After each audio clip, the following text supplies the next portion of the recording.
Halo, selamat siang pemirsa. Majelis Kehormatan Mahkamah Konstitusi kembali menggelar sidang kode etik Hakim Konstitusi. Dalam sidangnya kemarin, Majelis Kehormatan MK menyoroti dua hal yang terkait kode etik Ketua Hakim Konstitusi. Kabar ini akan kami hadirkan bersama sejumlah kabar pemilu lainnya dalam program Kabar Pemilu bersama saya, Putri Windasari.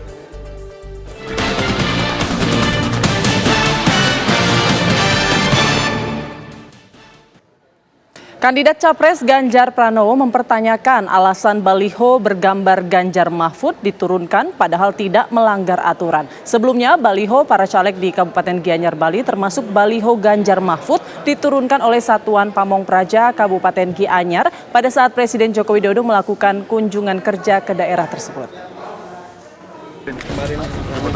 Oh iya, saya lagi coba bertanya. Kandidat Capres Ganjar Pranowo mempertanyakan alasan baliho bergambar Ganjar Mahfud diturunkan oleh Satuan Pamong Praja Kabupaten Gianyar, Bali. Padahal menurut Ganjar, baliho tersebut tidak melanggar aturan. Saya lagi coba bertanya-tanya kenapa dicopot begitu ya. Memang kalau ada yang melanggar sih silakan dicopot.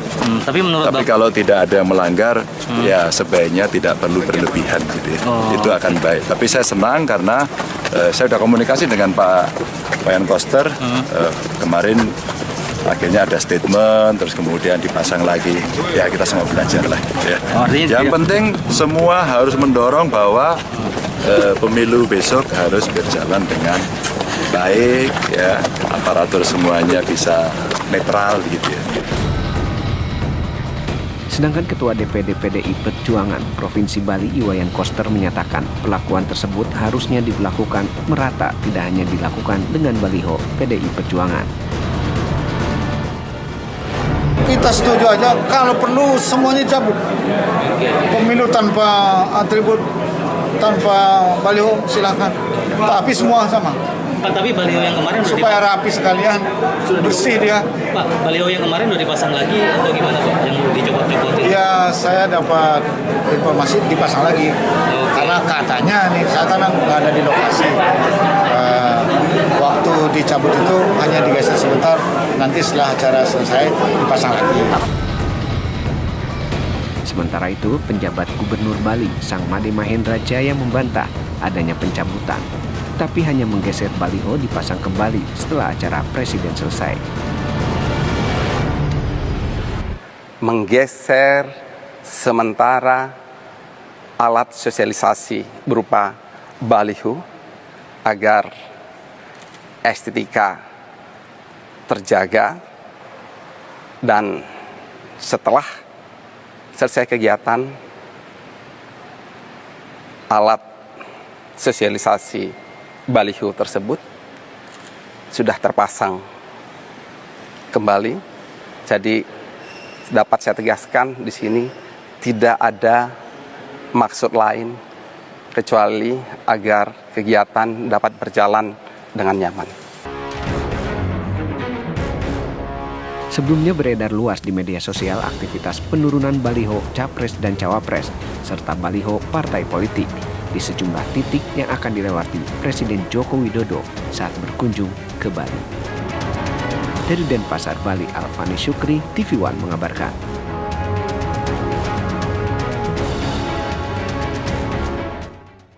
Majelis Kehormatan Mahkamah Konstitusi kembali menggelar sidang etik untuk pelapor dan 3 hakim MK. Ketua Majelis Kehormatan MK, Jimli Asidik, mengaku ada temuan baru, yakni pelapor menuding 8 dari 9 hakim MK melakukan pembiaran soal adanya hubungan kekerabatan Ketua MK dengan terlapor.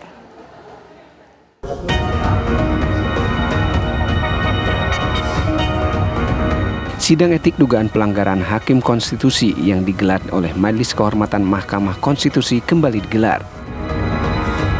Terdapat 3 Hakim Konstitusi yang menjalani sidang etik, yakni Saldi Isra, Manahan Sitompul, dan Suhartoyo. Ketua Majelis Kehormatan MK, Jimli Asidiki, mengatakan sidang kali ini lebih menyoroti pemeriksaan pelapor. Ada 2 temuan baru. Pertama, pelapor menuding Ketua MK Anwar Usman telah berbohong saat tidak ikut memutus perkara syarat usia Capres-Cawapres yang diajukan PSI, Partai Garuda, dan Kepala Daerah.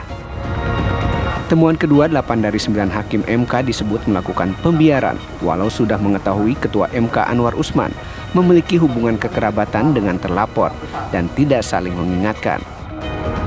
Kecuali ada hal yang baru tadi soal kebohongan. Ini hal yang baru, kebohongan itu maksudnya gini. Itu alasan hadir dan tidak hadir di sidang. Satu, ada alasan karena konflik kepentingan, yaitu waktu kasus partai PSI dan beberapa yang ditolak itu. Selanjutnya hadir. Nah kan waktu itu alasannya kenapa tidak hadir, ada dua versi. Ada bilang karena menyadari ada konflik kepentingan, tapi ada alasan yang kedua karena sakit. Nah ini kan pasti salah satu benar. Dan kalau satu benar berarti satunya tidak benar. Nah, jadi ada yang mempersoalkan, oh ini bohong nih. Pelapor yang lain yang mempersoalkan, nah ini agak berbeda juga, pembiaran. Jadi 9 hakim atau 8 hakim kok membiarkan, nggak mengingatkan. Padahal ini kan ada konflik kepentingan. Kok ada sidang dihadiri oleh ketua yang punya hubungan kekeluargaan. Kan itu kan semua orang tahu bahwa ada hubungan kekeluargaan. Kok dibiarin, nggak diingatkan. Nah sehingga 99 itu dituduh semuanya melanggar semua karena membiarkan itu. Hari ini masih ada 3 hakim konstitusi yang akan menjalani sidang etik sebelum pada akhirnya akan menyampaikan putusan pada tanggal 7 November 2023. Dari Jakarta, Vena Kintan, Indra Galih, TV One mengabarkan.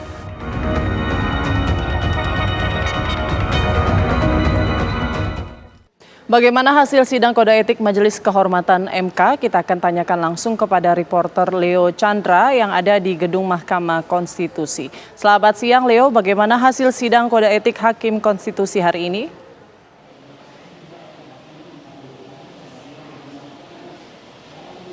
Selamat siang Putri dan juga pemirsa. Benar sekali, hari ini merupakan hari ketiga di Majelis Kehormatan Mahkamah Konstitusi melakukan sidang dugaan adanya pelanggaran kode etik yang dilakukan Ketua Mahkamah Konstitusi yaitu Anwar Usman dan juga para hakim konstitusi. Dan sidang tadi sudah dimulai sejak pagi dan saat ini yang sedang berlangsung yaitu sidang dengan pembacaan dari pelapor seperti itu. Dan juga sidang ini adalah agenda dengan pembacaan sidang pemeriksaan perkara nomor 4, 5, 15 dan juga 17 di mana setiap pelapor tersebut berasal dari Advokasi Rakyat untuk Nusantara yaitu Bob Hasan dan juga Fernando Duling, kemudian ada pelapor Ahmad Fatoni, kemudian dari LBH Cipta Karya Keadilan itu ada Andi, dan selanjutnya untuk perkara nomor 15 dari advokat pengawal dengan pelapor Raden Elang Mulyana, dan yang terakhir ada perkara nomor 17 itu dari advokat lisan yaitu Hendra Sam Maramtoko, dan sidang ini dilakukan secara terbuka tadi di mana memang sidang hari ini para pelapor ini mempersoalkan beberapa hal terkait adanya dugaan pelanggaran kode etik yang dilakukan oleh Ketua Mahkamah Konstitusi yaitu Anwar Usman dan juga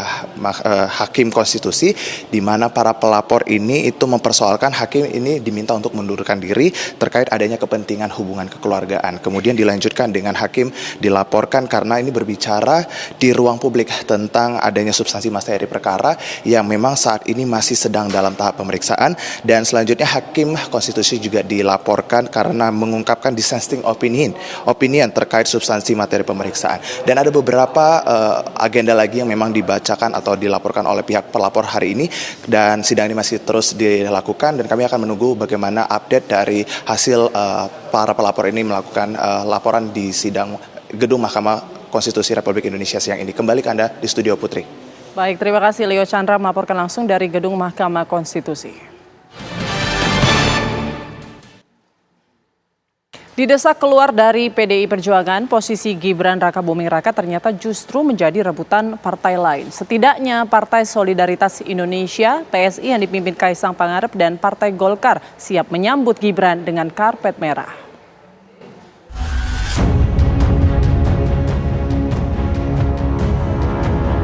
Pilihan Gibran Rakabuming Raka untuk maju sebagai bakal calon wakil presiden mendampingi Prabowo Subianto memicu kontroversi di Partai Demokrasi Indonesia Perjuangan (PDIP). Sebagai kader PDIP, Wali Kota Solo ini dituding tidak sejalan dengan kebijakan partai yang mengusung calon presiden Ganjar Pranowo. Meski tidak dipecat, sejumlah kader PDIP terus mendesak agar Gibran mundur dari partai. Meski posisinya terancam di PDIP, pilihan politik Gibran ternyata terbuka lebar. Partai Solidaritas Indonesia (PSI) yang dipimpin oleh adiknya Kaesang Pangarep bahkan siap membuka jalan jika Gibran dipecat dari PDIP. Ya balik lagi itu saya kembalikan lagi itu kan urusan dapurnya partai lain. Kami PSI kan nggak ikut campur sama itu. Ya. Tapi Mas terbuka, ya udah satu lagi. Mas ada terbuka nggak Mas kalau apa? Mas Gibran terbuka nggak ngajak Mas Gibran jika memang nantinya? Oh kita terbuka sekali kan, kita udah berkali-kali bilang kalau mau masuk ke sini kita sangat terbuka. Bukan hanya PSI, Partai Golkar yang merupakan bagian dari Koalisi Indonesia Maju juga siap menerima jika Gibran memilih keluar dari PDIP. Pada dasarnya seorang Gibran memiliki hak politik dan hak konstitusi untuk memutus serta kebebasan untuk memutuskan dia nanti akan bergabung di mana, apakah tetap di PDI atau nanti akan bergabung di Golkar atau bergabung di partai mana. Sampai hari ini fokus kita hanya pada satu hal terlebih dahulu, bagaimana bisa memenangkan Pak Prabowo dan Mas Gibran. Meski berlawanan dengan sikap PDIP, sebelumnya Gibran mengaku bahwa pilihannya maju di Pilpres 2024 telah dikomunikasikan dengan Puan Maharani selaku Ketua DPP PDIP dan juga Ketua TKN Ganjar Mahfud Arsyad Rashid. Dari Jakarta, tim TV One mengabarkan. Menteri Pertahanan Prabowo Subianto mengingatkan bahaya dan dampak dari perkembangan situasi global yang harus diantisipasi Indonesia ke depan. Hal tersebut diungkapkan Prabowo saat membuka simposium geopolitik dan geostrategis global serta pengaruhnya terhadap Indonesia di Kementerian Pertahanan Jakarta siang tadi. Selain membahas masalah perang Rusia-Ukraina, Prabowo juga mengingatkan dampak perang di Gaza, Palestina terhadap Indonesia. Prabowo berbicara soal geopolitik dan geostrategis dunia ini di hadapan 1.000 unsur pimpinan TNI dari 3 matra, yaitu TNI Angkatan Darat, Angkatan Laut, dan Angkatan Udara. Selain Prabowo, simposium ini juga dihadiri sejumlah menteri, mulai dari Menteri Perdagangan Zulkifli Hasan, Menteri Pertanian Andi Amran Sulaiman, dan Menteri KKP Saktu Wahyu Trenggono.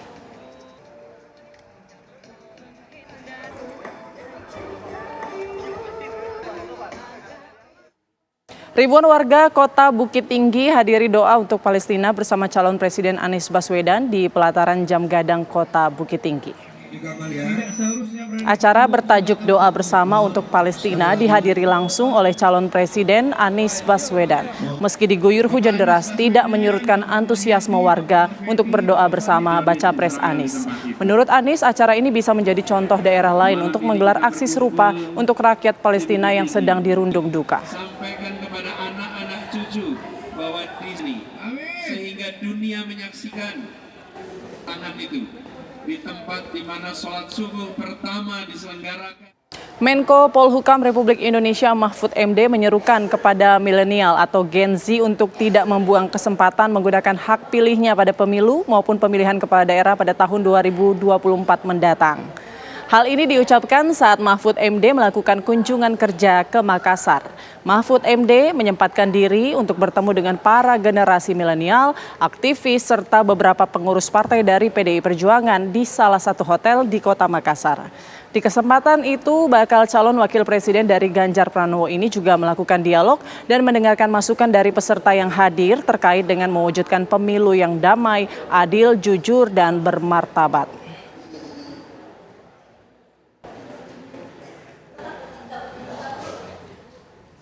Kandidat calon presiden Ganjar Pranowo bertemu Badan Eksekutif Mahasiswa se-Bali di Munting Siokan, Sanur dalam dialog bersama mahasiswa dan Ganjar Pranowo membahas secara mendalam keikutsertaan pemuda dalam politik. Dalam dialog tersebut muncul beragam permasalahan dan pendapat yang dilontarkan oleh para mahasiswa. Beberapa mahasiswi mempertanyakan efektivitas keterlibatan 30% perempuan di parlemen. Mahasiswa lainnya menyampaikan sejumlah persoalan hingga masalah lingkungan hidup. Menurut Ganjar, pendidikan politik untuk para pemuda sangat penting agar mereka bisa terlibat di politik. Menyapa teman-teman yang udah hadir dari organisasi. Kabar Pemilu masih akan kembali dengan informasi menarik lainnya. Tetaplah bersama kami. Gudang Logistik KPU Administrasi Jakarta Pusat Kamis siang menerima 2.090 kotak suara pemilu 2024. Kotak suara yang tiba ini merupakan tahap awal yang diterima dari pihak penyedia dan sudah dicek ulang. KPU Kota Administrasi Jakarta Pusat masih menunggu logistik susulan untuk memenuhi 3.129 TPS yang sudah ada di Jakarta Pusat. Semua kotak suara dan bilik suara yang telah diterima seluruhnya akan didistribusikan ke 8 kecamatan di wilayah Jakarta Pusat.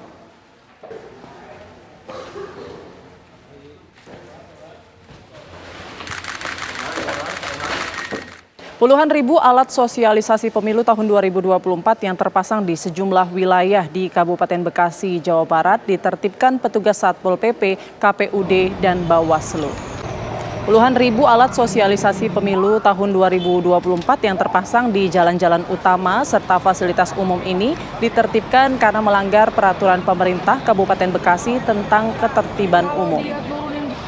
Menurut Ketua Bawaslu Kabupaten Bekasi, Akbar Hadafi, selama masa sosialisasi ditemukan sejumlah pelanggaran pemasangan alat sosialisasi oleh para caleg partai politik yang memasang alat peraga sosialisasinya di lokasi yang terlarang.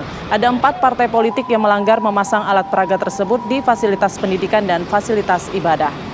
Untuk masa kampanye akan dimulai pada tanggal 28 November mendatang.